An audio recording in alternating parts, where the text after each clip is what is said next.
Assalamualaikum warahmatullahi wabarakatuh. Bertemu lagi dalam pembelajaran Bahasa Indonesia dengan Ibu Linda Pratiwi. Pada pembahasan kita kali ini ya masih dalam bab teks deskripsi, yaitu dengan subbab pembahasannya adalah struktur teks deskripsi. Masih ingat tidak pembelajaran sebelumnya kalian belajar tentang apa ya di teks deskripsi? Betul sekali, yaitu tentang apa sih dari teks deskripsi tersebut, apa sih gitu kan ya pengertiannya, ciri-cirinya, kemudian tujuannya, jenis dari teks deskripsi, dan juga kamu bisa mengidentifikasi isi dari teks deskripsi tersebut. Nah, untuk pertemuan kali ini, yaitu tentang struktur teks deskripsi. Ya, untuk apa sih kalian belajar struktur teks deskripsi? Nanti kalau kamu sudah paham tentang struktur atau bagian-bagian dari teks deskripsi, nanti kamu bisa dengan mudah untuk membuat atau menulis teks deskripsi gitu kan. Jadi pahami dulu bagian-bagian dari teks deskripsi ini, kemudian saya nanti akan kasih contohnya. Nah, nanti di kemudian pertemuan selanjutnya nanti kalian akan mencoba untuk membuat teks deskripsi tersebut. Yuk kita mulai ya. Sebelumnya berdoa dulu ya. Semoga pembelajaran kali ini dilancarkan dan kalian dengan mudah menerima informasi yang saya berikan.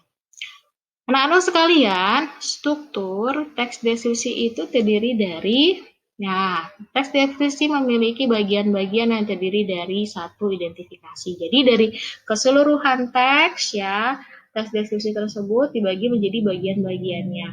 Ya, ini mempermudah agar pembaca dapat mengenali dan membedakan mana sih teks deskripsi dan mana teks yang bukan teks deskripsi.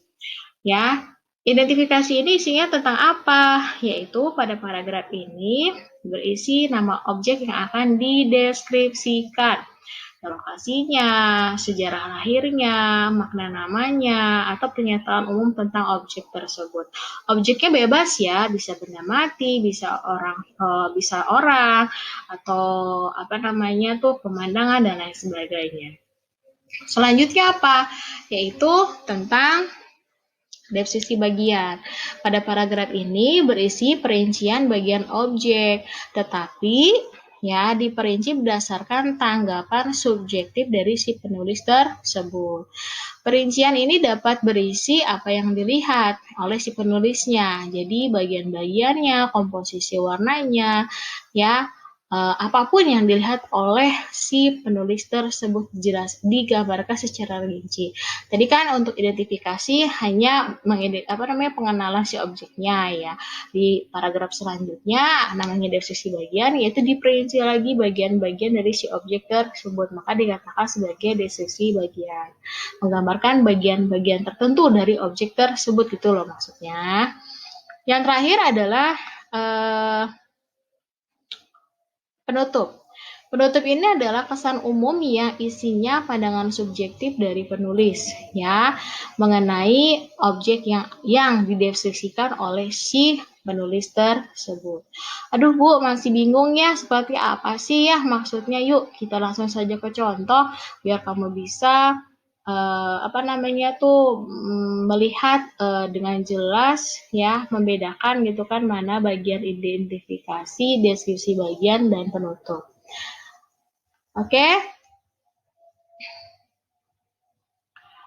Contoh teks deskripsi, aduh sampai belepotan ya Ibu ya.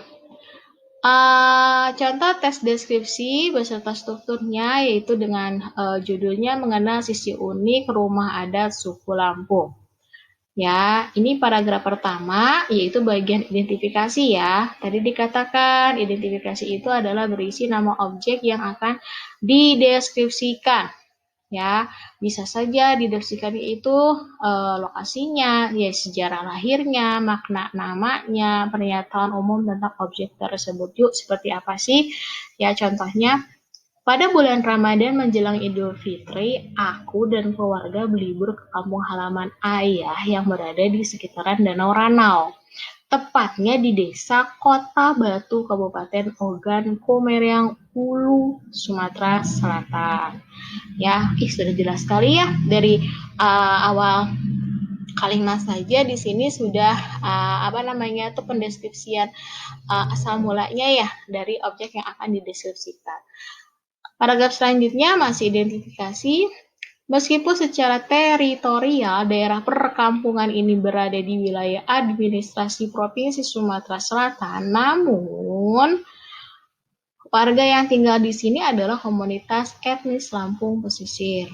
Kultur warga di sini tak berbeda dengan warga etnis Lampung Pesisir lainnya seperti yang ada di Lampung Barat, Pesisir Barat, Pesawaran, dan lainnya.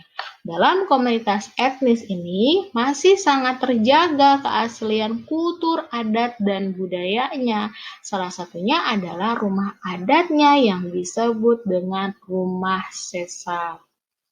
Lalu sekalian, ya, dari satu paragraf tadi, yaitu bagian administrasi, identifikasi, kira-kira objek apa sih ya yang dibicarakan, yang ditulis dalam yang akan dideskripsikan dalam teks ini, yaitu tentang ya rumah adat suku Lampung. Namanya apa? Rumah sesat. Ya, sesat bukan berarti dia hilang arah ya, bukan ya. Memang namanya adalah rumah sesat. Ya, baik. Selanjutnya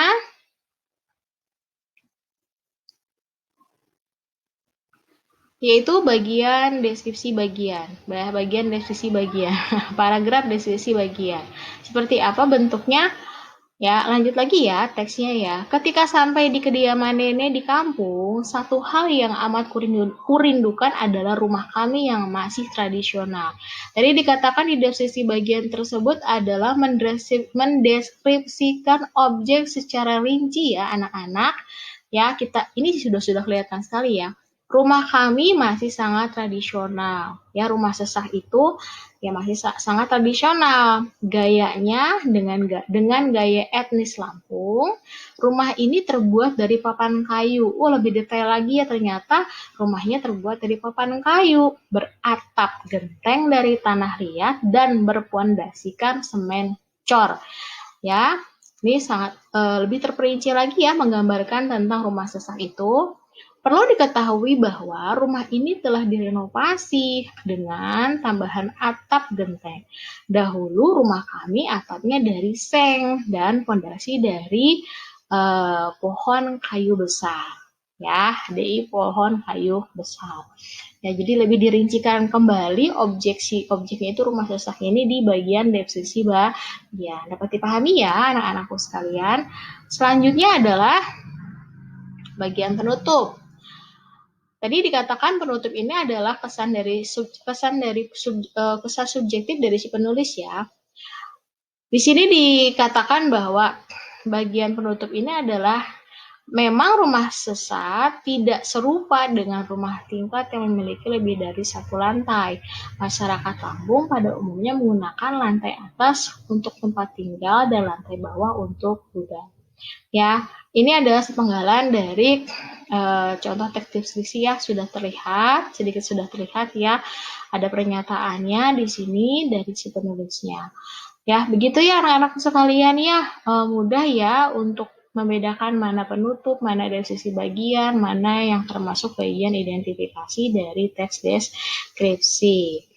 Ya, selanjutnya Ibu ingatkan, ini sudah materi pembahasan kita yang kedua, masih tes deskripsi tapi sub pembahasan yang kedua.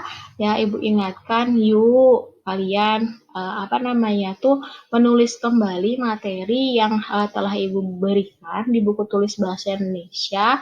Ya, tujuannya adalah dengan menyalin kembali kalian membaca ya, semoga ada beberapa hal yang kalian ingat pada saat kalian proses menyalin materi yang saya berikan. Yang kedua adalah sebagai bagian dari dokumentasi ya. Kalau hanya dilihat videonya saja, ya takut-takut nanti hilang hilang atau takut-takut nanti kamu lupa ya. Jadi atau kamu tidak punya kuota ya, atau baterai HP-nya habis lowbat gitu kan ya. Butuh waktu untuk mencajar kembali, mengisi kembali baterainya, dayanya ya. Kalau ada apa ya, kopian, salinan maksud Ibu gitu ya, kalian bisa dengan mudah nanti untuk sebagai sumber belajar kalian. Ya, anak tua sekalian yang super, yang soleh-soleha, jika ada yang ingin ditanyakan, boleh kalian nanti didiskusikan di WA group ya, atau bisa japri ke Ibu Linda. Sampai bertemu di materi selanjutnya ya. Salam literasi, semangat terus ya, terus menjaga kesehatannya. Wabillahi taufiq wal hidayah. Wassalamualaikum warahmatullahi wabarakatuh.